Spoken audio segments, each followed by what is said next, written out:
Host desecration is a form of sacrilege in Christianity, most frequently identified as such in the traditions of Anglicanism, Eastern and Oriental Orthodoxy, Lutheranism, and Catholicism, involving the mistreatment or malicious use of a consecrated host, the sacred bread used in the Eucharistic service or Mass.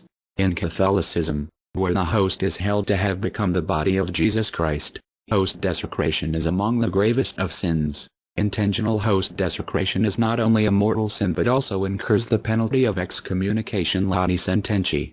Throughout history, a number of groups have been accused of desecrating the Eucharist, often with grave consequences due to the spiritual importance of the consecrated host.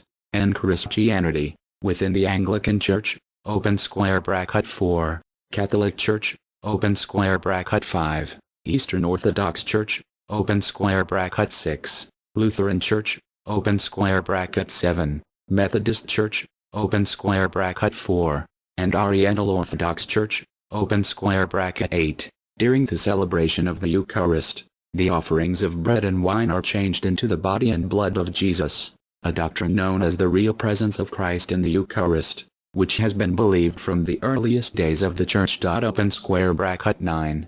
During the Middle Ages, Roman Catholic theology offered the concept of transubstantiation to explain this change of substance, which was believed to be actual and not merely symbolic. The concept, defined as a dogma of the Fourth Lateran Council of 1215, holds that the substances of the offerings are literally transformed, while the appearance of bread and wine remain.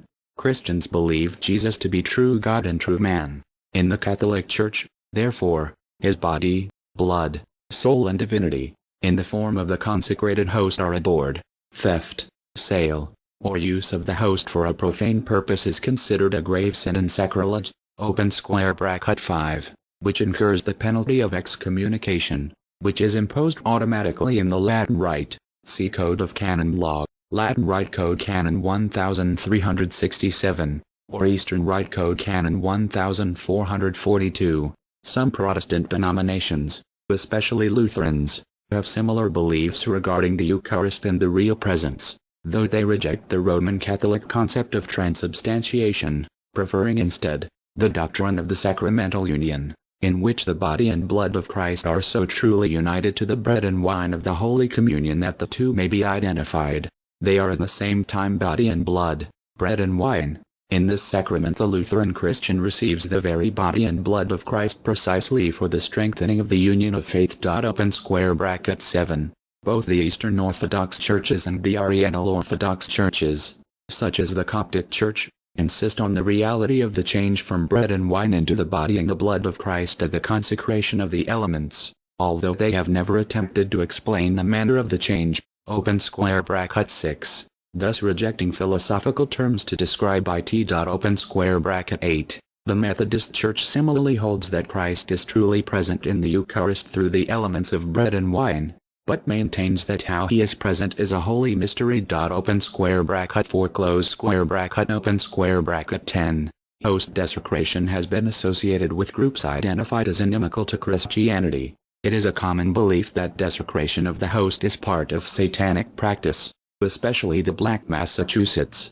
LaVeyan Satanists do not typically perform Black Massachusetts as a regular ritual, though Le Mesnoir, from Anton LaVey's work The Satanic Rituals, does include some elements. Since the publication of a document called Memorial Domini in 1969, (11), the Apostolic See of the Catholic Church has allowed certain countries to allow communicants to receive the host in the hand, rather than directly onto the tongue, reviving an ancient custom. (11). Communion in the hand is now widespread in many parts of the world. The practice means that access to consecrated hosts is easier than in the past, since the person receiving it in the hand may pretend to place it in their mouth for consumption. However, recent statements and practices of Pope Benedict XVI (12) have caused a recent shift in Catholic practice, notably at papal masses and amongst more traditional-minded Catholics, of receiving on the tongue while kneeling, which is also an ancient practice. This practice was still performed commonly and consistently, even as recently as the early 1970s in America, and is still received orally in many churches and countries presently. Receiving on the tongue is still the official norm of the Catholic Church, while receiving in the hand via the Memorial Domini Indult is, in English-speaking countries, the practical norm.